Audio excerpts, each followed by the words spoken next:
போனது அப்படின்னா இயேசு கிறிஸ்து. இயேசு அதிகாலையில் எழுந்து இருட்டோடு எழுந்து புறப்பட்டு வனாந்தரமான ஒரு இடத்திற்கு போய் அங்கே ஜெபம் பண்ணினார் அப்படின்னு வேதம் சொல்லுகிறது. இப்போ இந்த காலகட்டம் எப்படிப்பட்டதுன்னா ரொம்ப ஒரு ஃபாஸ்டான மோட்ல போயிட்டு இருக்கு, அப்படித்தானே? எல்லாமே பாத்தீங்கன்னா ஃபாஸ்ட் ட்ராக்கு, ஃபாஸ்ட் ஃபுட்டு, நம்முடைய பிரயாணங்கள்லாம் பாத்தீங்கன்னா பயங்கரமான ஒரு ஃபாஸ்ட் மோட்ல தான் போயிட்டு இருக்கு. இப்போ ஒரு ட்ரெயின் கூட நம்ம இந்தியாவில வந்து இம்போர்ட் பண்ணிட்டு இருக்காங்க. ஒரு 6 மணி நேரம் போற டிராவல ஒரு 2 மணி நேரத்துக்குள்ள அந்த இடத்தை கிடக்கிறது மாதிரி ஒரு ட்ரெயின் வந்து கொண்டு வர போறாங்க.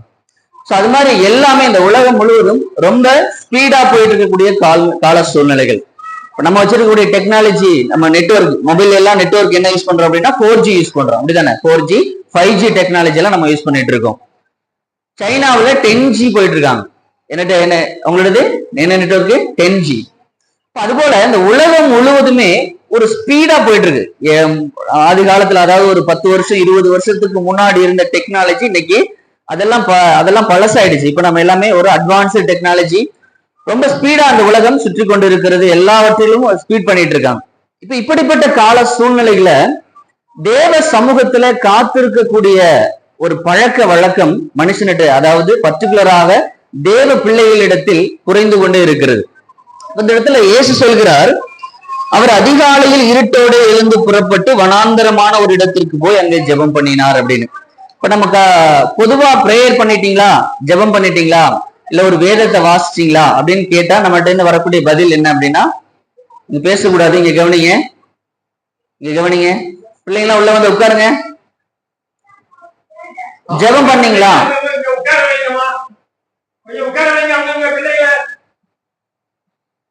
பிரேயர் பண்ணணுமா, ஜெபம் பண்ணீங்களா, அல்லது வந்து வேதத்தை வாசிங்களா அப்படின்னு கேட்டா நம்மகிட்ட இருந்து வர்ற பதில் என்ன? நமக்கு நேரம் இல்ல, டைம் இல்ல அப்படிங்கிறது. அப்படித்தானே? ஹல்லேலூயா, நல்லா சத்தமா ஹல்லேலூயா. அப்ப நம்ம கிட்ட இருக்கிற ஒரு பிரச்சனை என்னன்னா, எனக்கு நேரம் இல்ல, டைம் இல்ல, எனக்கு வந்து ஜெபிப்பதற்கோ அல்லது வந்து ஒரு வேதத்தை எடுத்து வாசிப்பதற்கோ நேரம் இல்லை அப்படிங்கிறது தான் அநேகருடைய பதிலாக இருக்கிறது. ஆனால் இயேசு கிறிஸ்து இந்த உலகத்துல வெறும் 3 வருஷம் தான் அந்த உலகத்துல வந்து அவரு தன்னுடைய ஊழியத்தை செய்கிறார். எத்தனை வருஷம்? 3 வருஷம் தான் ஊழியம் செய்கிறார். ஆனா அந்த 3 வருஷத்துக்குள்ள இயேசு இந்த உலகத்துல செஞ்ச அற்புதங்களை எழுதுவதற்கு நம்ம நோட் எடுத்து எழுதணும் அப்படின்னா அந்த உலகமே போதாதான். நம்ம வேதத்துல ரொம்ப கம்மியா தான் ஒரு சில எடுத்துக்காட்டுகளுக்கு, எக்ஸாம்பிளுக்காக ஒரு சில காரியங்கள், இயேசு செய்த அற்புதங்கள், அவர் செய்த ஊழியங்களை குறித்து நமக்கு போடப்பட்டிருக்கு. ஆனால் உண்மையிலே இயேசு கிறிஸ்து செய்த அற்புதங்கள், அடையாளங்களை எழுத போனா அந்த உலகமே பார்த்தாதான். அந்த அளவுக்கு அற்புதங்களை, அடையாளங்களை இந்த உலகத்துல எத்தனை வருஷத்துல செஞ்சு முடிச்சிருக்காரு? வெறும் 3 வருஷத்துல அத்தனை அற்புதங்களை செஞ்சிருக்காரு. அவ்வளவு ஊழியத்தை இந்த உலகத்துல அவர் செய்து முடிச்சுட்டு தான் அந்த உலகத்தை விட்டு அவர் போகிறார். அப்போ ஆனா அந்த 3 வருஷத்துக்குள்ள ஊழியத்தை ஒரு பக்கம் செஞ்சாலும் அவருடைய பிரதான காரியம் என்ன அப்படின்னா தேவ சமூகத்துல எழுந்து ஜெபிப்பது. ஹல்லேலூயா. அப்ப இந்த இடத்துல அழகா வேதம் சொல்லுகிறது, அவர் அதிகாலையில் எழுந்து இருட்டோடு.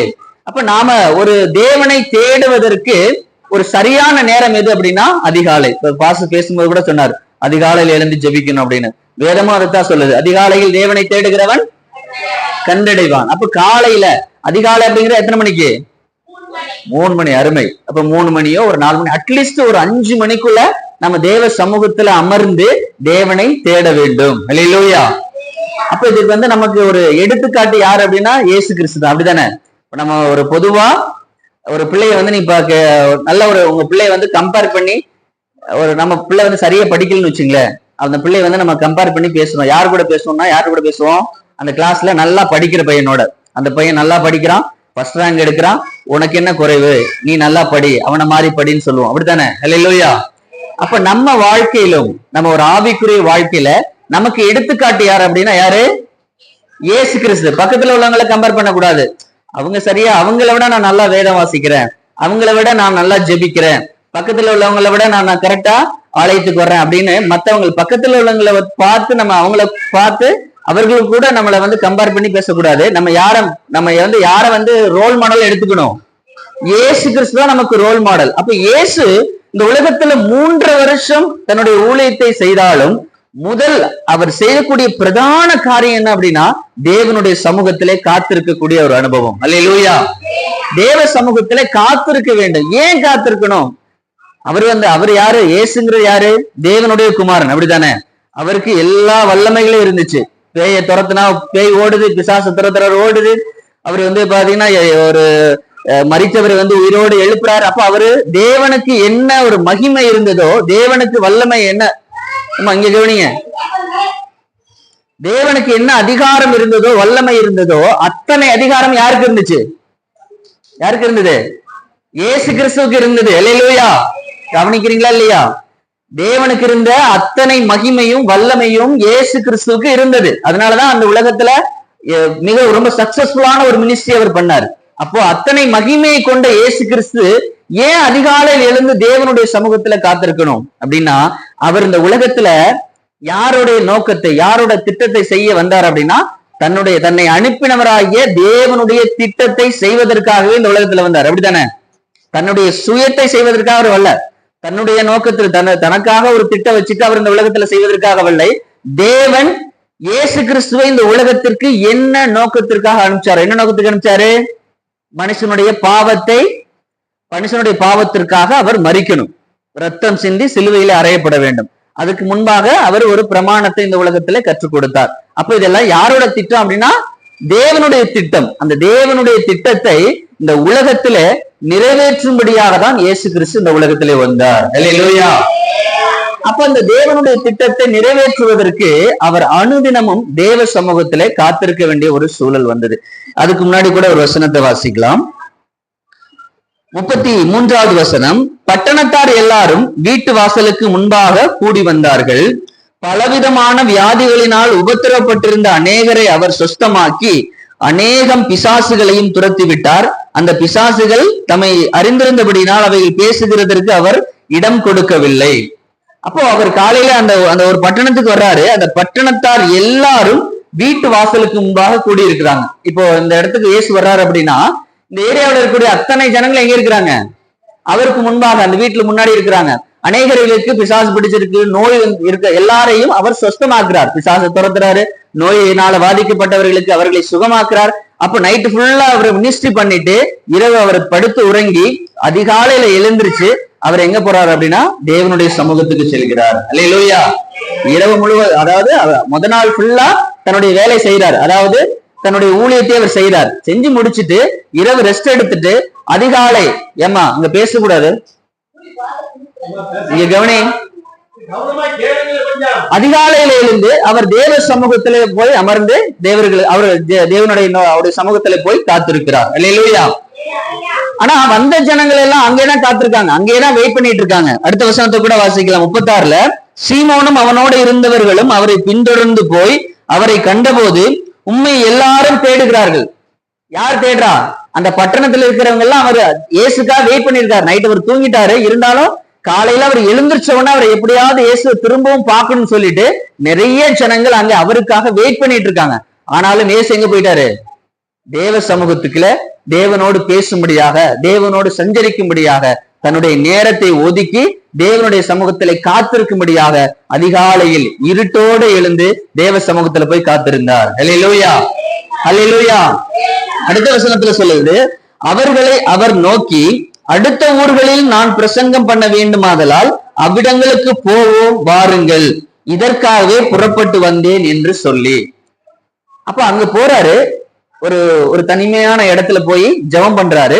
ஜெபம் பண்ணும்போது அவருடைய சீசர்கள் எல்லாம் பின்னாடி உங்களுக்காக நிறைய பேர் இங்க வெயிட் பண்ணிட்டு இருக்காங்க, வாங்க உங்களை பாக்குறதுக்காக வெயிட் பண்றாங்க அப்படின்னு சொல்லி இயேசுவை கூப்பிடுறாங்க. ஆனால் இயேசு திரும்பி அங்க அந்த ஜனங்களை பார்ப்பதற்காக வரல, வேற ஊருக்கு ஜெபிக்க போகணும், வேற ஊருக்கு பிரசங்கம் பண்ண போகணும், வாங்க போலான்னு சொல்லிட்டு தன்னுடைய சீசர்களை அழைச்சிட்டு அடுத்த ஊருக்கு அவர் போயிட்டாரு. இல்லையா? இப்போ நான் இங்க இந்த இடத்துல நம்ம ஊழியக்காரர்கள் தான் வெயிட் பண்ணிட்டு இருக்கோம். நிறைய ஜனங்கள் இந்த இடத்துல வெயிட் பண்ணிட்டு இருக்காங்க.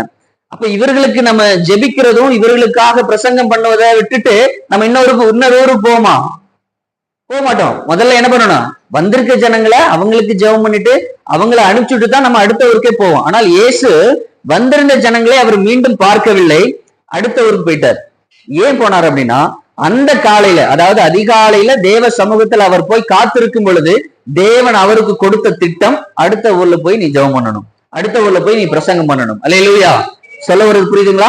அப்ப அந்த நாளிலே நான் என்ன செய்ய வேண்டும் அப்படிங்கிற தேவ திட்டத்தை அவர் எங்கே பெற்றுக்கொள்கிறார் என்றால் அந்த அதிகாலையில் எழுந்து தேவ சமூகத்தில் அமர்ந்து காத்திருக்கும் பொழுது. அல்லேலூயா. அந்த நாளிலே அவர் என்ன செய்யணும், எங்க போகணும், யாருக்கு பிரசங்கம் பண்ணணும், யாரோட என்ன பேசணும், இவங்க ஒருத்தவங்க இந்த மாதிரி கேள்வி கேட்பாங்க, அவங்களுக்கு என்ன பதில் சொல்லணும் அப்படிங்கிற அந்த தேவ திட்டம் காலையிலிருந்து சாயந்தரம் வரையும் அவர் என்ன ஊழியத்தை செய்யணும், எப்படி செய்யணும் அப்படிங்கிற அந்த தேவ திட்டத்தை அவர் எங்கே பெற்றுக்கொள்கிறார் என்றால் அதிகாலையில தேவ சமூகத்திலே காத்திருந்து அவர் பெற்றுக்கொள்கிறார். அல்லேலூயா. அப்போ நீங்களும் நானும் இந்த உலகத்திலிருந்து வேர்பிரிக்கப்பட்டு, எங்கிருந்து, இந்த உலகத்தில் இருந்து. ஏன்னா இதுக்கு முன்பாக தேவனை அறிவதற்கு முன்பாக அத்தனை பேருமே, ஒரு சில பேர் மேபி ஒரு பாரம்பரியமான ஒரு சபை பாரம்பரியமான குடும்பத்திலிருந்து வந்திருக்கலாம், உங்களுடைய பாரம்பரியமாக கிறிஸ்துவ குடும்பத்திலிருந்து வந்திருக்கலாம். ஆனா அநேகர்கள் தேவனை அறியாத ஒரு குடும்பத்திலிருந்து தான் வர்றோம். தேவனை அறியாத ஒரு விக்கிரகத்தை வந்து வணங்கி கொண்டிருந்த ஒரு குடும்பத்திலிருந்தா வேர்பிரிக்கப்பட்டு, இந்த உலகத்திலிருந்து வேர்பிரிக்கப்பட்டு தான் இந்த சபையில நாம் சேர்க்கப்பட்டு இருக்கிறோம். அல்லேலூயா. அப்ப சேர்க்கப்பட்ட உங்களுக்கும் எனக்கும் தேவன் நமக்கு ஒரு திட்டத்தை வைத்திருக்கிறார். எத்தனை பேர் அதை ஆமோதிக்கிறீங்க? அப்ப உங்களுக்கும் எனக்கும் தேவன் ஒரு திட்டத்தை வைத்திருக்கிறார். அப்ப அதை அனுதினமும் எதற்காக என்ன அழைச்சிங்க? நான் பாட்டுக்கு ஏற்கனவே நான் ஒரு ரூட்ல போயிட்டு இருந்தேன். என்ன இந்த உலகத்தை விட்டு நீங்க வேறு பிரிச்சு கொண்டு வந்திருக்கிறீங்க, இந்த சபையில என்னை சேர்த்திருக்கிறீங்க, ஏன்னா எனக்கு ஞானஸ்தானம் கொடுத்து என்னுடைய பாவத்தை மன்னித்து என்னை ரட்சித்து இந்த சபையில கொண்டு வந்து சேர்த்திருக்கிறீங்க. அதோடைய நோக்கம் என்ன, அதோடைய திட்டம் என்ன அப்படிங்கறது யார்கிட்ட வந்து கேட்டு பெற்றுக்கொள்ளனா நாம் தேவனிடத்தில் பெற்றுக்கொள்ள வேண்டும். அல்லேலூயா. அது எப்ப கிடைக்கும் அப்படின்னா அதிகாலையில. இப்போ அதிகாலையில அந்த தேவனுடைய சமூகத்தில் நாம் காத்திருக்கும் பொழுது, தேவ சமூகத்துல நம்மை ஒப்பு கொடுத்து ஜெபிக்கும் பொழுது அந்த தேவன் தன்னுடைய திட்டத்தை வெளிப்படுத்துவதற்கு கர்த்தர் போதுமானவராக இருக்கிறார். அல்லேலூயா. சும்மா வாரம் வந்து நம்ம சபையில வந்து உட்கார்ந்துட்டு போறதுக்காக நாம் அழைக்கப்படவில்லை. இந்த சபையில இருக்கக்கூடிய ஒவ்வொரு பொருளுக்கும் ஒரு வேலை இருக்கா? இந்த மைக்குக்கு ஒரு வேலை இருக்கா? மைக்கு ஏதோ ஒரு யூஸ் இருக்கு, ஏதோ ஒரு பயன் இருக்கு, ஒரு பயன்பாடு இருக்கு. அதே போல இந்த ஒரு ஸ்டாண்டுக்கு வந்து ஒரு பயன்பாடு இருக்கு. இந்த சபையில இருக்கக்கூடிய ஒவ்வொரு பொருள், நீ உட்கார்ந்துருக்க சேர், அந்த மாதிரி ஒவ்வொரு பொருளுக்கும் ஒரு பயன்பாடு இருக்கு. ஒரு பயன்பாட்டுக்கு தான் இந்த சபையில வாங்கி நம்ம வச்சிருக்கோம். அதே போலதான் அழைக்கப்பட்ட ஒவ்வொருத்தருக்கும் தேவன் ஏதேனும் ஒரு திட்டத்தை உங்கள் மீது வைத்துதான் இந்த உலகத்திலிருந்து வேறு விரித்து கொண்டு வந்திருக்கிறார். அல்லேலூயா.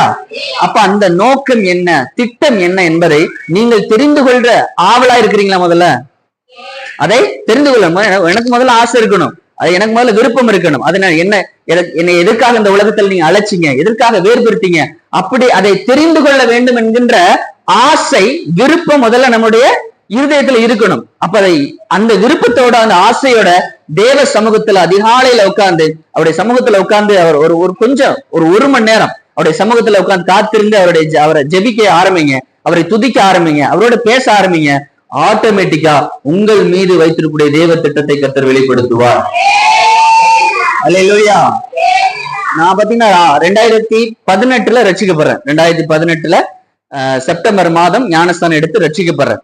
2019 ஒரு வருஷம் ஃபுல்லா உங்களை மட்டும் சபையில ஒரு விசுவாசியா நான் இருக்கிறேன். அடுத்து பாத்தீங்கன்னா 20 லாக்டவுன், 21, 22 2 வருஷத்துக்குள்ள பாத்தீங்க அப்படின்னா சிறுவர்கள் ஊழியம் கர்த்தர் தர்றாரு. நீ வந்து சிறுவர்களுக்கு வந்து போய் டீச் பண்ணு, அவங்களுக்கு முதல்ல பாட்டு கத்துக் கொடுக்கறதுக்காக அந்த பிள்ளைங்களை அழைச்சு பாட்டு கத்துக் கொடுத்தோம். அப்படியே கொஞ்சம் கொஞ்சமா வசனத்தை கத்துக் கொடுத்தோம். அப்போ 2 வருஷம் சிறுவர்களுக்கு ஊழியம் செய்யும்படியாக, சிறுவர் ஊழியம் சண்டே கிளாஸ் எடுக்கும்படியாக கர்த்தர் 2 வருஷம் பயன்படுத்தினார். அந்த 2 வருஷம் கழிச்சு பாத்தீங்கன்னா அதுக்கப்புறம் ஊழிய அழைப்பு அவர் அபிஷேகம் பண்ணி, பாஸ்டர்ஸ் மூலயமா அபிஷேகம் பண்ணி 2023 இருந்து பாத்தீங்கன்னா கர்த்தர் ஊழியத்திற்கு என்று எடுத்து பயன்படுத்த ஆரம்பித்தார். அல்லேலூயா. அப்ப ரொம்ப ரொம்ப ரொம்ப ரொம்ப ரொம்ப ஷார்ட் டேர்ம் பீரியட்ல, ரொம்ப குறுகிய நாட்கள்ல, சற்றே குறைய பாத்தீங்கன்னா ஒரு 5-3 ஒரு 8 வருஷத்துக்குள்ள கர்த்தர் சபையில ஏறி அநேக ஜனங்களுக்கு வார்த்தைகளை பிரசங்கிக்கும்படியாக எடுத்து பயன்படுத்த முடியும்னா அதுக்கு பேசிக்கான காரணம், பேசிக்கா உள்ள ஒரு ரீசன் என்ன அப்படின்னா தேவ சமூகத்திலே காத்திருக்கக்கூடிய அந்த பழக்கம். அல்லேலூயா. தேவ சமூகத்துல உட்கார்ந்து அவற்றை கேட்கணும். என்னை குறித்து என்ன திட்டம் வச்சிருக்கீங்க அப்படின்னு நம்ம கேட்கும் பொழுதுதான் அவருடைய திட்டத்தை நமக்கு வெளிப்படுத்துவதற்கு கர்த்தர் போதுமானவராக இருக்கிறார். அல்லேலூயா. அப்போ இவ்வளவு குறுகிய காலத்துல அவர் ஒவ்வொரு ஸ்டெப்பா, ஏன் அப்படின்னா நமக்கு முதல்ல ஆர்வம் இருக்கணும். அவரு ஒரு திட்டம் வச்சிருக்கிறாரு, அந்த திட்டத்தை நிறைவேற்றுவதற்கு நான் முதல்ல என்ன பண்ணணும்? ஒத்துழைக்கணும். இந்த மைக்கு, அந்த மைக் எனக்கு ஒத்துழைச்சாதான் இதுல இருந்து என்னால என்ன பண்ண முடியும்? பேச முடியும். திடீர்னு கரகரன சவுண்ட் கேக்குது, இல்ல பேட்டரி வீக் ஆயிடுச்சுன்னா இந்த மைக்கை என்னால யூஸ் பண்ண முடியுமா? யூஸ் பண்ண முடியாது. அதே போலதான் நாம் அவருடைய திட்டத்துக்கு நம்மளை விட்டு கொடுத்து அவருடைய சமூகத்தில் நாம் காத்திருக்கும் பொழுது அவர் என்ன நோக்கத்திற்காக நம்மை அழைத்தாரோ அந்த நோக்கத்தை நமக்கு வெளிப்படுத்துவதற்கும் அதே நோக்கத்துல நம்மை கரம் பற்றி அழைத்து கொண்டு போவதற்கும் பயன்படுத்துவதற்கும் கர்த்தர் போதுமானவராக இருக்கிறார். அல்லேலூயா. எத்தனை பேருக்கு அந்த ஆசை இருக்கு? என்னை எடுத்து பயன்படுத்தும், என்னை எடுத்து பயன்படுத்தும் ஆண்டவரே அப்படிங்கிற அந்த ஆசையோட விருப்பத்தோட அதிகாலையில தேவ சமூகத்துல காத்துருங்க. கண்டிப்பா உங்களுடைய நோக்கம், உங்களை குறித்து தேவன் வைத்திருக்கக்கூடிய நோக்கம், திட்டம் கண்டிப்பா அவர் வெளிப்படுத்துவார். அல்லேலூயா. ஆபிரகாம் லிங்கன் சொல்லிட்டு அமெரிக்காவில ஒரு மிகப்பெரிய அவர் அந்த அமெரிக்க தேசத்துடைய அதிபராக இருந்தார், பழைய முன்னாள் அதிபர். அந்த அதிபத்தை பாத்தீங்கன்னா ஒரு அந்த தேசத்துல ஒரு மிகப்பெரிய ஒரு பிசினஸ் பண்ணக்கூடிய ஒரு பிசினஸ் மேன் ஒரு அப்பாயின்மெண்ட் கேட்கிறாரு. கூட அவரை மீட் பண்ணணும், ஒரு மணி நேரம் அவரை பார்த்து பேசணும் அப்படின்னு ஒரு அப்பாயின்மெண்ட் கேட்கிறாரு. ஆனால் அப்பாயின்மெண்டே கொடுக்க முடியல, பயங்கர பிஸியா இருக்கிறாரு. இங்க கவனிங்க, பயங்கர பிஸியா இருக்கிறாரு. அப்போ ரொம்ப நாள் அவரு ட்ரை பண்ணிட்டே இருக்கிறாரு. திடீர்னு அவங்களுடைய ஆபீஸ்ல இருந்து ஒரு கால் வருது. காலையில அதிகாலையில 5 மணிக்கு அவங்களுக்கு அப்பாயின்மெண்ட் கொடுத்துருக்காங்க, 5 மணிக்கெல்லாம் வந்துருங்க அப்படின்னு சொல்லிட்டு அப்பாயின்மெண்ட் கொடுத்துட்டாரு. அப்போ அந்த பிசினஸ் மேன் காலையில எழுந்திருச்சு 4:45 அவருடைய ஆபீஸ்ல அமர்ந்திருக்கிறாரு. ஆனா உள்ள ஆபிரகாம் லிங்கன் பேசிட்டு இருக்காரு. சரி, ஒருவேளை நமக்கு முன்பாகவே வேற ஒருத்தருக்கு யாருக்கும் அப்பாயின்மெண்ட் கொடுத்துட்டாங்க போல இருக்கு அப்படின்னு சொல்லிட்டு இவரு வெயிட் பண்ணிட்டு இருக்காரு. கரெக்டா ஷார்ப்பா 5 மணி டைம் அந்த பெல் அடிக்குது. இவர் உள்ள கூப்பிடுறாங்க, உள்ள வாங்க அப்படின்னு சொல்லி கூப்பிடுறாங்க. ஆனா இவர் வெயிட் பண்றாரு. ஏன்னா உள்ள ஒருத்தங்க ஆல்ரெடி யார்கிட்டயும் பேசிட்டு இருந்தாருல, அவர் வெளியில போகட்டும் அதுக்கப்புறம் போலாம்னு சொல்லிட்டு இவர் வெயிட் பண்றாரு. திரும்ப கொஞ்ச நேரம் கழிச்சு திரும்ப சவுண்ட் வருது, உள்ள வாங்க அப்படின்னு. அப்ப உள்ள ஒரே தயங்கி உள்ள போறாரு. உள்ள போய் பாக்குறாரு, யாருமே காணும். இவர் மட்டும்தான், ஆபிரகாம் லிங்கன் மட்டும்தான் உட்கார்ந்துட்டு இருக்காரு. அப்போ என்ன பாக்குறீங்க, என்ன தேடுறீங்கன்னு கேட்கும் பொழுது, இல்ல நான் வர்றதுக்கு முன்னாடி யார்ட்டையும் நீங்க பேசிட்டு இருந்தீங்கல்ல, அவங்க யாருமே காணோம், வெளியில போகலையே, அதைத்தான் பாக்குறேன் அப்படின்னு சொல்லி கேட்டாராம். அப்ப ஆபிரகாம் லிங்கன் யாரு? அமெரிக்க தேசத்துடைய அதிபர். இன்னைக்கு எப்படி டொனால்டு ட்ரம்ப் அதிபரா இருக்கிறாரோ அதே போல முன்னாள் அதிபர். அவர் சொல்றாரு, நான் காலையில எழுந்த உடனே முதல் 1 மணி நேரம் மனுஷன்கிட்ட பேசுறதுக்கு முன்னாடி தேவன்கிட்ட தான் பேசணும். அதாவது கர்த்தரிடத்துல பேசுனதுக்கு அப்புறம் தான் மனுஷன்கிட்ட பேசணும் அப்படின்னாராம். அல்லேலூயா, அல்லேலூயா. அப்ப ஒரு தேசத்துடைய அதிபரே அப்படிப்பட்ட ஒரு வைராக்கியத்தோடு இருந்ததுனாலதான் அந்த தேசத்தை வழி நடத்துவதற்கு வரைய அத்தனை ஞானத்தையும் அத்தனை அறிவையும் அவருக்கு தேவன் கொடுத்தார். அல்லேலூயா. அவர் செஞ்சதெல்லாம் வாய்க்கும், அவர் போற இடமெல்லாம் சக்சஸ் கிடைக்கும். ஒரு மனுஷன் அப்ப நம்முடைய வாழ்க்கையிலும் நாம் வெற்றி பெற வேண்டும், ஒரு வெற்றி உள்ள வாழ்க்கை வாழணும். எல்லாரும் பாத்தீங்கன்னா மேக்சிமம் எல்லாருமே பிசினஸ் பண்றவங்களா தான் இருக்கிறீங்க, வெளியில போய் வியாபாரம் பண்றவங்க. அப்போ அந்த வியாபாரத்துல நம்ம ஜெயிக்கணும், நம்முடைய வீட்டுல இருக்கக்கூடிய கணவர் ஜெயிக்கணும், இல்ல என்னுடைய பிள்ளைகள் ஜெயிக்கணும். நம்ம வாழ்க்கையில ஒரு வெற்றியுள்ள ஒரு வாழ்க்கையை நாம் வாழ வேண்டும் அப்படின்னா அப்ப அதிகாலையில தேவனை தேடுகிறவர்களாக நாம் இருக்கும் பொழுது கர்த்தர் அதே வழியில அந்த ஒரு வெற்றியுள்ள வாழ்க்கை நாம் வாழுவதற்கு கர்த்தர் நமக்கு துணை செய்வார். அல்லேலூயா. எத்தனை பேர் விசுவாசிக்கிறீங்க? அப்ப நமக்குள்ள அந்த விசுவாசம் இருக்கணும் அப்படின்னா அப்ப நம்ம ஒரு வெற்றியுள்ள வாழ்க்கை எதை எடுத்தாலும் நீங்க செய்வதெல்லாம் வாய்க்கும் அப்படின்னு வேதம் சொல்லுகிறது. அப்ப நம்ம அந்த செய்வதெல்லாம் வாய்க்க வேண்டும். நான் கையிட்டு செய்யக்கூடிய எல்லா காரியங்களும் எனக்கு வாய்க்கணும், அது வெற்றியாக மாற வேண்டும் அப்படின்னா நான் அதிகாலையில தேவனை தேடி, அதாவது இந்த உலகத்துல இருக்கக்கூடிய மனுஷனை பார்க்கிறத விட அவன்கிட்ட பேசுறதுக்கு முன்பாக நம்முடைய தேவ சமூகத்தில காத்திருக்கக்கூடிய அந்த அனுபவத்தை நாம் பெற்றுக்கொள்ளும் போது நாம் செய்யக்கூடிய அத்தனை காரியங்களையும் கர்த்தர் வாய்க்க பண்ணுவார். அல்லேலூயா, அல்லேலூயா. அப்போ அதிகாலையில் அவரு இயேசு என்ன பண்றாருன்னா இருட்டோட எழுந்து புறப்பட்டு வனாந்தரமான ஒரு இடத்திற்கு போய், வனாந்தரமான ஒரு இடத்துக்கு போற. வனாந்தரம்னா என்ன? இந்த உலகத்தை விட்டு, இந்த உலகத்தில் இருக்கக்கூடிய ஜனங்களை விட்டு. ஏன்னா ஆல்ரெடி அவங்க நிறைய பேர் அந்த வீட்டுல காத்திருக்காங்க. அவர் நிறைச்சிருந்தாங்கன்னா அந்த வீட்டுக்குள்ள எங்கேயாவது ஒரு மூலையில கூட ஜெபம் பண்ணிருக்கலாம். அவர் அப்படியும் ஜெபம் பண்ணல. அந்த இருக்கக்கூடிய எல்லா ஜனங்களையும் விட்டுட்டு ஒரு வனாந்தரமான இடத்திற்கு, யாருமே டிஸ்டர்ப் பண்ணாத, யாருடைய தொந்தரவு இல்லாத ஒரு இடத்துக்கு அவர் தனியா போய் ஜெபம் பண்றாரு. அல்லேலூயா. அப்ப அதிகாலை ஜெபம் என்பது தனியா உட்கார்ந்து ஜெபம் பண்ணணும். இங்க பாரு, கவனிங்க, இரவு ஜெபம்ங்கிறது நைட்டு ஜெபம் பண்ணும்போது நம்முடைய குடும்பமா சேர்ந்து ஜெபம் பண்ணணும். எத்தனை பேர் அந்த மாதிரி ஜெபம் பண்றீங்க? எல்லாருமே என்ன ஒரு 2-3 கை தானே உயருது. இப்ப மத்த யாருமே நைட்ல ஜெபம் பண்றதே இல்லையா? அப்ப கண்டிப்பா நைட்ல நம்முடைய குடும்ப ஜெபம் இருக்கணும். குடும்ப ஜெபம்ங்கிற நம்முடைய குடும்பத்தில் கூட எல்லா நபர்களும் சேர்ந்து தேவனோடு ஒரு மணி நேரமாவது நல்ல 2 பாட்டு பாடி, இப்ப எப்படி நம்ம ஒரு பிரேயர் நடத்துறோமோ அது மாதிரி 2 பாட்டு பாடி நல்ல ஒரு அதிகாரம் ஃபுல்லா வாசிச்சு அதை தியானம் பண்ணி அநேக நம்மளுடைய குடும்பத்துக்காக, சபைக்காக, நம்முடைய தேசத்துக்காக ஜெபிக்கக்கூடிய பழக்கம் நமக்கு இருக்கணும். எப்போ? இரவு ஜெபம். இரவுல ஒரு மணி நேரம் குடும்பமா சேர்ந்து ஜெபிக்கணும். ஆனால் அதிகாலை ஜெபம் என்பது தனிமை, அதாவது இந்த உலகத்தை விட்டு நம்மை தனிமைப்படுத்தி நம்ம இங்க எங்கேயும் வனாந்தரத்துக்கு போக வேண்டியதில்லை. அட்லீஸ்ட் வீட்டுக்குள்ள அரை கதவை சாத்திட்டு தனியா தேவனுடைய சமூகத்துல காத்திருக்கக்கூடிய ஒரு அனுபவம் நமக்கு வேண்டும். அல்லேலூயா. அப்ப அந்த அனுபவம் இருந்தா மட்டும்தான் நமக்கும் தேவனுக்கும் இடையே நல்ல ஒரு உறவு ஏற்படும். தேவனோடு நம்ம சஞ்சரிக்கக்கூடிய ஒரு வாய்ப்பு நமக்கு கிடைக்கும். அல்லேலூயா. அப்ப தேவன் நம்ம மீது வைத்திருக்கக்கூடிய தேவ திட்டத்தை வெளிப்படுத்தக்கூடிய நேரமாக, அப்போ இந்த உலகத்தை விட்டு நம்மை தனிமைப்படுத்தி தேவனுடைய சமூகத்தில நம்ம ஒப்பு கொடுத்து செபிக்கும் பொழுது அவர் தன்னுடைய எல்லா விதமான தேவ திட்டத்தை நமக்கு நிறைவேற்றி ஒரு சக்சஸ்ஃபுல்லான ஒரு வெற்றிகரமான ஒரு வாழ்க்கை வாழ்வதற்கு கர்த்தர் நமக்கு துணை செய்கிறார். அல்லேலூயா. சங்கீதம் 145:18 இப்படி சொல்கிறது. சங்கீதம் 145:18.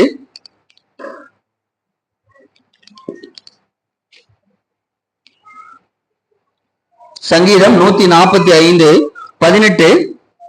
தம்மை நோக்கி கூப்பிடுகிற யாவருக்கும், உண்மையாய் தம்மை நோக்கி கூப்பிடுகிற யாவருக்கும் கர்த்தர் சமீபமாய் இருக்கிறார். அல்லேலூயா. யாரு சமீபமா இருக்கிறதா? நல்ல சத்தமா சொல்லுங்களேன். யாருக்கு சமீபமா இருக்குன்னா கர்த்தர் தம்மை நோக்கி கூப்பிடுகிறவர்களுக்கு. அல்லேலூயா. அதுவும் அடுத்த வசனம் சொல்லுகிறது. அதே இதுல சொல்லுது, தம்மை நோக்கி உண்மையாய் தம்மை நோக்கி கூப்பிடுகிறவர்களுக்கு. யாரையா சொல்லுங்களேன். உண்மையாய் தம்மை நோக்கி கூப்பிடுகிறவர்களுக்கு கர்த்தர் சமீபமாய் இருக்கிறார். அல்லேலூயா. அப்ப நீங்க கூப்பிடணும். ஆனா எப்படி கூப்பிடணுமா? உண்மையா கூப்பிடணும். அதாவது மனசோட இருதயத்தின் ஆழத்திலிருந்து உண்மையாய். எப்படி நம்முடைய நேசம், நம்முடைய அன்பு, அவர் தேவன் மீது வைத்திருக்கக்கூடிய அந்த முழு அன்போடு உண்மையாய் தேவனை நோக்கி கூப்பிடுகிறவர்களுக்கு கர்த்தர் சமீபமா இருக்கிறார். அல்லேலூயா. அது எப்ப நம்ம கூப்பிட முடியும்னா அந்த தனிமையான இடத்துல தேவனோடு அந்த அதிகாலையில எழுந்திருச்சு அவருடைய சமூகத்துல காத்திருக்கும் இல்லையா? அப்ப அந்த காத்திருக்கும் பொழுது எந்த விதமான டிஸ்டர்பன்ஸ் இல்லாம 3 மணிக்கு கண்டிப்பா உங்க குழந்தை எந்திரிக்க போறதில்ல, வீட்டுல வயசானவங்க எந்திரிக்க போறதில்ல, யாருமே உங்களை டிஸ்டர்ப் பண்ண போறதில்ல. அந்த அதிகாலையில நீங்க கவனி அதிகாலையில 3 மணிக்கும் போது எந்த விதமான டிஸ்டர்பன்ஸ், யாருடைய தொந்தரவு இல்லாம அதிகாலையில அவர் சமூகத்துல உட்கார்ந்து அவரோட நம்ம இடைபெடும் பொழுது, அப்போ நம்முடைய முழு மனசோடு முழு இருதயத்தோடு அவரை நோக்கி கூப்பிடும் பொழுது, அல்லேலூயா. பொதுவாவே ஜெபம் அப்படின்னாவே பெரிய லிஸ்ட் நம்ம கையில இருக்கும். அப்படித்தானே? நிறைய தேவைகளை கையில வச்சிருப்போம். அது வேணும், இது வேணும், வீடு வேணும், வட்டி வேணும், வாகனம் வேணும் அப்படிங்கிற நிறைய தேவைகளோட தான் இன்னைக்கு பொதுவா ஜெபமே இருக்கு. நம்ம ஒரு மணி நேரம் ஜெபம் பண்றோம் அப்படின்னா குறைஞ்சபட்சம் பாத்தீங்க அப்படின்னா ஒரு 40 நிமிஷம் 3/4 மணி நேரம் நம்முடைய தேவைகளை கத்தரிடத்துல நம்ம சொல்றவர்களா தான் நம்ம இருக்கிறோம். அப்படித்தானே? பொதுவாகவே எதுக்காக ஜெபிக்க போறோம்? நம்முடைய தேவைகளை சொல்றதுக்காக தான். ஆனால் வேதம் நமக்கு கர்த்தர் என்ன சொல்றாரு அப்படின்னா, நீங்க ஜெபிக்க தொடங்கும் பொழுதே உங்களுடைய தேவைகள் என்ன என்பதை கர்த்தர் அறிந்திருக்கிறாரா? எத்தனை பேர் விசுவாசிக்கிறீங்க? நீங்க ஜெபிக்க தொடங்கும் போதே உங்களுடைய தேவைகள் என்ன என்பதை நம்முடைய பரமபிதா அறிந்திருக்கிறார். ஹல்லேலூயா. காகங்களை போஷிக்கிறாரா? நம்முடைய இருக்கக்கூடிய இந்த மலர்கள் அதையெல்லாம் அவர் உடுத்திருக்கிறாராம். அப்போ இந்த உலகத்தில் இருக்கக்கூடிய ஒரு சாதாரண ஒரு காகம், ஒரு சாதாரண ஒரு பறவை போஷிக்கும் பொழுது நாம் அந்த காகத்தை விட நம்மளாம் எப்படிப்பட்டவர்களாம்? விசேஷித்தவர்கள். அவர்களை விட அந்த காகத்தை விட நம்மளாம் விசேஷித்தவர்கள். அப்ப காகத்தை அவர் போஷிக்கக்கூடிய கர்த்தர் நம்மை கண்டிப்பா என்ன பண்ணுவாரு? போஷிப்பாரா போஷிக்க மாட்டாரா? நல்ல சத்தமா போஷிப்பார். அப்போ நாம் போஷிக்கிறது மட்டும் இல்ல, நம்முடைய தேவைகள் என்ன எல்லாவற்றையும் நம்முடைய பரமபிதா எப்ப அறிந்திருக்கிறார் அப்படின்னா, நீங்க ஜெபிப்பதற்கு முன்பாக, நீங்க ஒரு தேவ சமூகத்துல உட்கார்ந்து நீங்க ஜெபிக்க உட்கார்றதுக்கு முன்பாகவே நம்முடைய தேவன் நம்முடைய தேவைகள் இன்னதென்று அறிந்திருக்கிறார் என்று வேதம் நமக்கு சொல்லுகிறது. அல்லேலூயா. அப்ப நான் என்னதாங்க பண்ணணும்? போய் ஜெபம் பண்றேன்னு சொல்லியாச்சு, ஜெபிக்க உட்கார்ந்தாச்சு. அப்ப நான் என்ன பண்ணணும்? தேவனிடத்துல நான் தனிமையான ஜெபம். இப்ப நம்ம கூட்டு ஜெபம் அப்படிங்கிறது இல்ல, ஒரு சர்ச்சில் ஜெபம் பண்ணும்போது ஒரு ஃபார்மாலிட்டியோட ஜெபம் பண்ணுவோம். அப்படித்தானே? ஒரு வார்த்தைகள்லாம் பாத்தீங்கன்னா ஒரு சரியான வார்த்தையோட, அதே மாதிரி பாத்தீங்கன்னா ஒரு ஃபார்மாலிட்டி இருக்கும், நன்றி சொல்லுவோம், ஒரு ஸ்டெப் இருக்கும். அதே மாதிரிதான் நம்ம ஜெபிப்போம். ஆனால் தனிமையா ஜெபிக்கும் பொழுது, தனிமையா தேவ சமூகத்துல உட்கார்ந்து ஜெபிக்கிறதுக்கு எந்த விதமான ஒரு ஃபார்மாலிட்டியுமே கிடையாது. அல்லேலூயா. தேவன் நமக்கு யாரு? என்ன வேணும்? நமக்கு என்ன சொந்தம்? சத்தமா, அப்பா, நம்முடைய தகப்பன். ஒரு நார்மலா ஒரு குழந்தை போய் நம்ம அப்பாட்ட வந்து ஒரு சாக்லேட் வேணும்னு கேக்குது. அப்ப எப்படி கேட்கும்? என் தகப்பனே, காலை வணக்கம் ஐயா, எனக்கு ஒரு சாக்லேட் வரும்போது சாயந்தரம் வாங்கிட்டு வாங்க ஐயா அப்படின்னு கேட்போமா? என்ன கேட்கும்? அப்பா எனக்கு சாக்லேட் வேணும், சாயந்தரம் வரும்போது வாங்கிட்டு வா அப்படின்னு தானே கேட்கும். அப்போ நாம் அந்த தனிமையாக இருக்கும் பொழுது, தேவனோடு தனிமையா உட்கார்ந்து ஜெபிக்கும் பொழுது, நமக்கும் தேவனுக்கும் இடையே இருக்கக்கூடிய இந்த உறவு, நம்ம வந்து அவருடைய பிள்ளைகள், நாம் அவர் நமக்கு அப்பா. அந்த அப்பாவோடு எப்படி நாம ஒரு உறவாடுவோமோ, எப்படி அவரோடு பேசுவோமோ, அதுபோல அவர் தனிமையில் நாம இருக்கும் பொழுது அந்த அளவுக்கு ஒரு உரிமையோடு அவரோடு பேசுவதற்கான எல்லா சூழலும் அந்த இடத்துல ஏற்படும். அல்லேலூயா. பக்கத்துல நீங்க என்ன பேசுறீங்கன்னு யாருமே கேட்க மாட்டாங்க. என்ன பேசுறீங்க, உங்க அப்பாவோட நீங்க என்ன பேசிட்டு இருக்கீங்கன்னு யாருமே கேட்க மாட்டாங்க. எந்த டிஸ்டர்பன்ஸ் இல்லாம நீங்க பேசிட்டு இருப்பீங்க. அப்போ ரொம்ப ஜாலியா அவரோட பேசலாம். அல்லேலூயா. எப்படி பேசலாம்? ஜாலியா. உங்க ஒரு குழந்தை எப்படி ஒரு தன்னுடைய தகப்பனோடு பேசுமோ அதே போல, அதுதான் வேதம் சொல்லுகிறது. ஒருவன் வந்து உண்மையாக முழு இருதயத்தோடு யார் தேடுகிறார்களோ, யார் வந்து தன்னுடைய முழு இருதயத்தோடு தேடுகிறார்களோ அவர்கள் யாவருக்கு உண்மையாய் தம்மை நோக்கி கூப்பிடுவார்கள். அப்ப நம்முடைய தேவன் அந்த தனிமையான இடத்துல நம்ம எப்படி அவரோடு பேசுவோம்னா உண்மையான பேச்சு இருக்கும். நம்ம ஒரு ஜெபிக்கும் போது கூட ஒரு காரியத்தை குறித்து தனியா ஜெபிக்கிறோம் அப்படின்னா அந்த ஜெபிக்கிறதுக்கு ஒரு முதல்ல சொன்ன ஒரு ஃபார்மாலிட்டி இருக்கணும். ஆனா தன்னுடைய தகப்பனோடு பேசும் பொழுது அந்த உண்மை கலந்த ஒரு அப்பாவும் குழந்தை எப்படி வந்து ஒரு உண்மையான அன்போடு உண்மையான நேசத்தோடு பேசுறாங்களோ அதே போல தன்னுடைய தகப்பனாகிய தேவனோட நாம் பேசக்கூடிய அந்த சூழ்நிலை இருக்கு இல்லைங்களா, அதை வந்து உணர்ந்தவங்களுக்கு புரியும். அது எப்படி இருக்கும் அப்படின்னா, ஒரு உண்மையா ஒரு அப்பாவும் ஒரு குழந்தையும் பேசிட்டா எப்படி இருக்குமோ அந்த அளவுக்கு அந்த இடத்துல உரையாடல் இருக்கும். அல்லேலூயா. அதை நீங்க ஃபீல் பண்ணி பார்க்கணும். அதை வந்து நம்ம அதாவது என்ன சொல்றது, நம்ம பிராக்டிக்கலா நம்ம வாழ்க்கையில அதை செஞ்சு பார்க்கும் பொழுது அதை நம்மளால உணர முடியும். அல்லேலூயா. அப்போ நாம் உண்மையாக தேவனை தேடும் பொழுது கர்த்தர் எங்க இருக்கிறாரா? பக்கத்து வீட்லயா? எங்க? சமீபமா இருக்கிறார். ஏதோ பின்னாடி வசனம் கேக்குறீங்களா இல்லையா? உண்மையாக தேடுகிறவர்களுக்கு கர்த்தர் எங்க இருக்கிறார்? சமீபமா இருக்கார். சமீபம்னா என்ன? பக்கத்துல, நம்ம கூட. அப்ப நம்ம காலையில அதிகாலையில் எழுந்து தேவ சமூகத்துல காத்திருக்கும் பொழுது தேவன் எங்க வந்துடுறாரா? பக்கத்துல, நம்ம பக்கத்துல வந்துட்டாரு. அவர் பரலோகத்துல இல்ல, பரலோகத்துல இருக்கிற பரமண்டலத்திற்கு பிதாவையும் கூப்பிட வேண்டியதில்லை, அவர் பக்கத்துல வந்துட்டாரு. அல்லேலூயா. அப்ப உண்மையாய் தேவனை தேடும் பொழுது அந்த தேவன் எங்க வந்துட்டாருன்னா பக்கத்துல வந்துட்டாரு. ஆமென். அல்லேலூயா. இந்த உலகத்துல பாத்தீங்கன்னா இந்த கடவுளை தேடி மனுஷன் படுற பாடு இருக்கு பாருங்க, ரொம்ப படாத பாடுபட்டு இருக்கான். எங்கெங்கயோலாம் இங்கேருந்து நடந்து போறாங்க, காலில் செருப்பு இல்லாம நடந்து போறாங்க, வெயில்ல நடந்து போறாங்க, என்னென்னமோ ஃபார்மாலிட்டிஸ் பண்றாங்க, போய் மொட்டை அடிச்சுக்கிறாங்க, காது குத்துறாங்க, என்னென்னமோ செய்யறாங்க. ஆனால் நம்முடைய தெய்வம் எப்படிப்பட்ட தெய்வம்னா உண்மையாக கூப்பிடும் பொழுது அவர் எங்க இருக்கிறாரா? சமீபமா இருக்கிறார். அல்லேலூயா. நீங்க தேடி போக வேண்டியதில்லை, ரொம்ப தூரம் டிராவல் பண்ணி காசு இங்க வந்து அதுக்காக நம்ம சபைக்கு வராம இருந்துறாதீங்க. சபைக்கு வரணும், சபை கூடி வருவது நல்லது. ஆனா நம்முடைய தேவனை தேடும் பொழுது, உண்மையாக தேடும் பொழுது அதை எங்க போய் தேடணும்? தேவனை சபைக்குள்ள தேட வேண்டியதில்ல, உங்க வீட்டுக்குள்ள முழங்கால் படிட்டு, உங்க வீட்டு அறை கதவை சாத்திட்டு, அந்த வீட்டு கதவை சாத்திட்டு நீங்க முழங்கால் படிட்டு ஜெபிக்கும் போது கர்த்தர் எங்க வர்றாரா? நம்ம சமீபமா இருக்கிறார். அல்லேலூயா. நீங்க தேடி போக வேண்டியதில்ல, நடந்து போக வேண்டியதில்ல, அளவு குத்திக்க வேண்டியதில்ல, மொட்டை போட வேண்டியதில்ல, எதையும் சுமந்துட்டு போக வேண்டியதில்ல. உங்க வீட்டுக்குள்ள அறை கதவை சாத்திட்டு, அல்லேலூயா, அறை கதவை சாத்திட்டு முழங்கால் படிட்டு அப்பா அப்படின்னு கூட்ட அவங்க பக்கத்துல வந்துடுவார். அல்லேலூயா. நாம் அப்படிப்பட்ட ஒரு அப்பாவை தெய்வமாக கொண்டிருக்கிறோம், தெய்வத்தை அப்பாவாக கொண்டிருக்கிறோம். அல்லேலூயா. அப்ப அவரை வந்து உண்மையாக நம்முடைய இருதயத்தின் ஆழத்திலிருந்து நீங்க தேடும் பொழுது அவர் எங்க வந்துடுறாருன்னா நம்முடைய சமீபமா இருக்கிறார். அல்லேலூயா. இந்த அனுபவம் எப்ப வரும் அப்படின்னா அதிகாலையில தேவனுடைய அவருடைய சமூகத்துல யாரெல்லாம் காத்திருக்கிறார்களோ அவர்கள் எல்லாம் கண்டிப்பாக கர்த்தரை உணர முடியும், அவருடைய அந்த பிரசன்னத்தை உணர முடியும். அல்லேலூயா. நம்ம இன்னொருத்தரை கூட பார்க்கலாம். மோசே நமக்கு தெரியும், மோசையை பத்தி நம்ம படிச்சிருக்கோம். அவர் எப்படிப்பட்டவர் அப்படின்னா உபாகமம் 34:12 இப்படி சொல்லுகிறது. உபாகமம் 34:12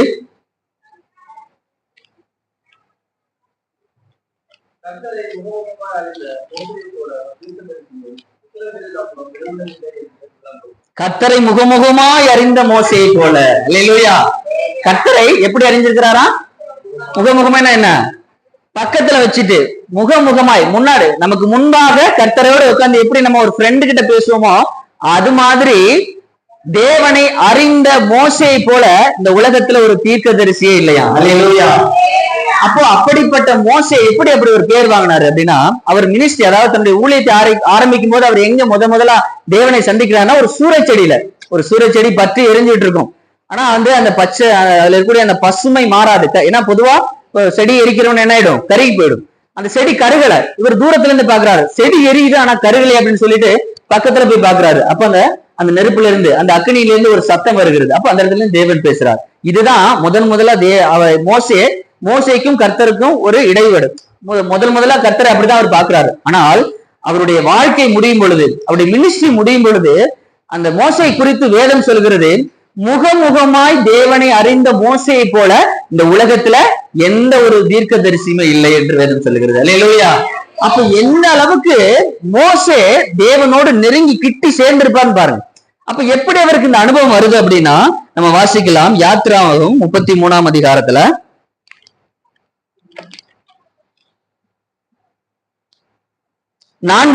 34ஆம் அதிகாரம் 4வது வசனம். அப்பொழுது மோசே முந்தின கற்பலைகளுக்கு ஒத்த 2 கற்பலைகளை இழைத்து அதிகாலமே எழுந்திருந்து கர்த்தர் தனக்கு கட்டளையிட்டபடியே 2 கற்பலைகளையும் தன் கையில எடுத்துக்கொண்டு சீனாய் மலையில் ஏறினான். எப்ப கிளம்பினானா? அதிகாலமே எழுந்து. அல்லேலூயா. எப்ப எழுந்து போனாரா? அதிகாலமே. அப்ப அதிகாலமே காலையிலே எழுந்து தேவ சமூகத்திலே போயிருக்கிறாரு. இன்னொரு வசனத்தை கூட நம்ம வாசிக்கலாம். 33ஆம் அதிகாரம் 11வது வசனம். ஒருவன் தன் சிநேகிதனோட பேசுவது போல கர்த்தர் மோசையோட முகமுகமாய் பேசினார். யார் கூடவா? சிநேகிதன், நம்முடைய ஃப்ரெண்டு, நண்பர். நம்ம நண்பர் கூட எப்படி நம்ம பக்கத்துல உட்கார வச்சு முகமுகமா பார்த்து நம்ம பேசுவோமோ அதே போல மோசையோடு கர்த்தர் பேசியிருக்கிறார். அல்லேலூயா. அவர் எங்க, இவர் மோசை மேல போகல, பரலோக ராஜ்யத்துக்கு போகல, அவர் சீனாய் மலையில இருக்கிறாரு, ஆசரிப்பு கூடாரத்துல இருக்கிறாரு. அப்ப அவர் இருக்கிற இடத்துக்கு தேவன் இறங்கி மோசையோட முகமுகமாய் பேசுகிறார். அல்லேலூயா. ஆனா இதுக்கெல்லாம் என்ன காரணம், என்ன ரீசன் அப்படின்னா, மோசே அதிகாலமே எழுந்து தேவனை தேடுகிறவனாக இருந்தான். அல்லேலூயா. அல்லேலூயா. அப்ப அந்த அதிகாலையில எழுந்து தேவனை தேடக்கூடிய ஒவ்வொருத்தரோடும் எப்படி மோசே கூட முகமுகமாய் ஒரு நண்பரோடு பேசுவது போல தேவன் இறங்கி பேசினாரோ அதே போல உங்கள் அத்தனை பேர் கூடவும் தேவன் முகமுகமாய் இறங்கி பேசுவதற்கு வல்லமையுள்ளவராய் இருக்கிறார். நான் செய்ய வேண்டியது என்ன அப்படின்னா, அதிகாலமே எழுந்து தேவ சமூகத்திலே காத்திருக்கக்கூடிய அந்த அனுபவம் எனக்கு வேண்டும். அல்லேலூயா. எத்தனை பேர் விசுவாசிக்கிறீங்க? எத்தனை பேருக்கு அப்படிப்பட்ட ஒரு அனுபவம் வேணும்னு ஆசைப்படுறீங்க? ஏன்னா இந்த உலகத்துல நம்ம நம்ம சுத்தி இருக்க மனுஷர்கிட்ட எல்லாம் நம்ம நிறைய பேசியாச்சு, அப்படித்தானே? நம்ம கூட இருக்கக்கூடிய கணவராகட்டும், மனைவியாகட்டும், பிள்ளைகளாகட்டும், சொந்தக்காரர்களாகட்டும், அனுதினமும் பேசிட்டே தான் இருக்கிறோம். நம்ம வாயை ஒரு நிமிஷம்னாவது அமைதியா இருக்க முடியுமா? கவனி. ஒரு நிமிஷம் கூட நம்முடைய வாய் அமைதியாவே இருக்காது. நம்ம சுத்தி இருக்கக்கூடிய ஜனங்களோட பேசிக்கிட்டே தான் இருக்கோம். ஆனால் அதை விட இம்பார்ட்டன்ட், அதை விட முக்கியம் என்ன அப்படின்னா, தேவனோடு பேசக்கூடிய, அவருடைய குரலை கேட்கக்கூடிய, அவரை முகமுகமாய் தரிசிக்கக்கூடிய அந்த அனுபவம் நம்ம ஒவ்வொருத்தருக்கு வேண்டும். அல்லேலூயா. ஏன்னா தேவன் பேசுறதுக்கு ரெடியா இருக்கிறாரு, அவர் பேசுவதற்கு தயாராக இருக்கிறார். பழைய ஏற்பாட்டு காலத்துல கூட தேவன் பயங்கர என்ன சொல்றது, அவர் பயங்கர மகிமையுள்ள தேவனா இருந்தார். ஆனால் இயேசு கிறிஸ்து எப்ப அந்த உலகத்துல போனாரோ, இயேசு கிறிஸ்து தன்னுடைய மகிமையெல்லாம் குறைத்து நம்முடைய இடைவிட்டார். அப்படித்தானே? இந்த உலகத்துல மனுஷனாக பிறந்தார். ஆனா அப்படிப்பட்ட தன்னுடைய மகிமை குறைத்த தேவனுடைய நாம் இடைபெறுவது என்பது ரொம்ப இன்னும் சுலபமா இருக்கும். அல்லேலூயா. அப்ப நமக்கு முதல்ல ஆசை இருக்கணும், நான் தேவனோடு பேச வேண்டும், தேவனோடு இடைபெற வேண்டும், தேவனோடு சஞ்சரிக்க வேண்டும் அப்படிங்கிற ஒரு ஆசையும் விருப்பமும் என் இருதயத்துல இருக்கணும். விருப்பம் மட்டும் இருந்தா பத்தாது, அதே வேளையில தேவனோடு சஞ்சரிக்க வேண்டும் விருப்பம் உள்ளவர்கள் அதிகாலையில் எழுந்து தேவ சமூகத்திலே காத்திருக்கும் பொழுது அப்படிப்பட்ட அனுபவத்தை நாம் பெற்றுக்கொள்கிறவர்களாக இருக்கிறோம். அல்லேலூயா. எத்தனை பேர் விசுவாசிக்கிறீங்க? அப்ப அந்த அனுபவம் எனக்கு வேணும். ஏன் அப்படின்னா, இந்த உலகத்தில் நாம் வாழக்கூடிய வாழ்க்கைங்கிறது ரொம்ப கம்மி. இந்த உலகத்துல மிஞ்சி போனா 60 வருஷம், வெள்ளத்தின் மிகுதினால் 80 வருஷம். அதுதான் இந்த உலகத்தில் நாம் வாழக்கூடிய வாழ்க்கையுடைய அளவு. ஆனால் நித்தியமா நம்ம எங்க போறோம்? எங்க? பரலோக ராஜ்யத்துலதான் நமக்குள்ள இருக்கக்கூடிய ஆத்மா நித்தியமாக தேவனுடைய சமூகத்திலே வாழப்போகிறது. அல்லேலூயா. அப்போ நித்தியமா வாழ வேண்டிய அந்த ஆத்மாவுக்கு ஒரு அனுபவம் இருக்கணும், தேவனோடு சஞ்சரிக்கக்கூடிய அந்த அனுபவம் இருக்கணும். அல்லேலூயா. அவரோடு பேசக்கூடிய, அவருடைய குரலை கேட்கக்கூடிய, அவர் குரலை கேட்டு அனுபவப்படக்கூடிய, அவரோடு முகமுகமாய் பேசி அனுபவப்படக்கூடிய அந்த அனுபவம் இந்த நமக்குள்ள இருக்கக்கூடிய ஆத்மாவுக்குள்ள இது வேண்டும். அல்லேலூயா. அப்ப அந்த அனுபவத்தை நாம் பெற்றுக்கொண்டு தேவ சமூகத்திலே நாம் காத்திருக்கும் பொழுது, அந்த நம்முடைய தேவ சமூகத்தில் நாம் காத்திருக்கும் பொழுது அப்படிப்பட்ட ஒரு அனுபவத்தை நாம் பெற்றுக்கொள்கிறவர்களாக நாம் மாறுகிறோம். அல்லேலூயா. அப்போ உங்களுக்குள்ள அப்படிப்பட்ட விருப்பம் முதல்ல வேணும். அதுக்கெல்லாம் அவர் எடுத்துக்காட்டாதான் அந்த இயேசு இந்த உலகத்துல இருக்கும் பொழுது அவர் எப்பேற்பட்ட ஒரு மனுஷகுமாரனாக இருந்தாலும் சரி, தனக்கு என்ன மகிமை அவருக்குள்ள இருந்தாலும் சரி, அனுதினமும் அதிகாலையில எழுந்து தேவ சமூகத்திலே காத்திருந்து, அப்பா இன்னைக்கு நான் என்ன செய்யணும், இந்த நாள்ல நான் என்ன செய்யணும், எனக்கு கற்றுக் கொடுங்க. வேதம் சொல்லுகிறது அனுதினமும் அவர் கற்றுக்கொள்கிறவரை போல தேவ சமூகத்திலே காத்திருந்தாராம். அல்லேலூயா. அப்ப அவரு எல்லாமே தெரிஞ்சவரை போய் கற்றுக்கொள்கிறாராம். அவருக்கு எல்லாமே தெரியும், எல்லாமே புரியும், எல்லாமே அவரால் செய்ய முடியும். அவரே தேவ சமூகத்திலே காத்திருக்கும் பொழுது நாமெல்லாம் ஏமாத்துறோம். நமக்கு இயேசுக்கு நாம ஒண்ணா இல்ல, நமக்கு எதுவுமே தெரியாது, எதுவுமே தெரியாது. இந்த உலகத்துல எப்படி வாழணும், நமக்கு முன்னாடி இருக்கக்கூடிய மனுஷனை எப்படி அவங்க கூட எப்படி நாம பேசணும், இந்த உலகத்துல எப்படி ஜெயிக்கணும், நம்ம சுற்றி இருக்கக்கூடிய சூழ்நிலைகள், நம்ம சுற்றி இருக்கக்கூடிய சூழ்ச்சிகளை எப்படி, தந்திரங்களை எப்படி முறியடிக்கணும், எதுவுமே நமக்கு தெரியாது. அல்லேலூயா. பிசாசனைக்கு அநேக விதத்துல மனுஷனை வஞ்சிச்சுட்டு இருக்கான். நல்ல ஆவிக்குரியவர்களே எத்தனை பேர் வீழ்ச்சி அடைந்து போயிடுறாங்க. அப்படித்தானே? இன்னைக்கு ஞானஸ்தானம் பெற்ற எல்லாருமே இன்னைக்கு சபைக்கு வந்திருக்காங்களா? இல்ல. எத்தனை பேர் ரட்சிக்கப்பட்டு தொடர்ந்து சபைக்கு வந்தவர்கள் இன்னைக்கு பின்மாற்றம் அடைஞ்சு உட்கார்ந்து இருக்காங்க, பின்மாற்றம் அடைஞ்சு மீண்டும் பழைய பாவத்துக்குள்ள போயிருக்காங்க. அப்போ பிசாசு எப்போ நம்மளை விழுங்கலாம் என்று வகை தேடிக் கொண்டிருக்க ஒரு சூழ்நிலையில அந்த பிசாசுடைய தந்திரங்களை முறியடிப்பதற்கு நாம் தேவ சமூகத்திலே காத்திருப்பது என்பது கண்டிப்பாக உண்டு. நம்முடைய தேவ சமூகத்துல கண்டிப்பா என்ன பண்ணணும், அப்படியே சமூகத்திலே காத்திருந்து இந்த நாள்ல என்னென்னலாம் நடக்க போகுது அப்படிங்கிறத நம்ம அதை அனுதினமும் அறிந்தவர்களாய், அதை அந்த சூழ்ச்சிகளையும் தந்திரங்களையும் முறியடிக்கிறவர்களா நாம மாறணும். அப்படின்னா அந்த தேவ சமூகத்துல அதிகாலையில காத்திருந்து அவருடைய பலனை, அவருடைய வழிநடத்துதலை நாம் பெற்றுக்கொள்ளும் பொழுது நாம் கண்டிப்பாக அந்த நாளை மாத்திரமல்ல, நம்முடைய வாழ்க்கையில் இருக்கக்கூடிய அத்தனை நாட்களையும் ஒரு வெற்றி சிறந்த நாளாக, ஒரு வெற்றியுள்ள நாளாக நாம் கண்டிப்பாக வாழ்வதற்கு கர்த்தர் நமக்கு கிருபை தருவார். அல்லேலூயா. எழுந்து நிற்கலாமா?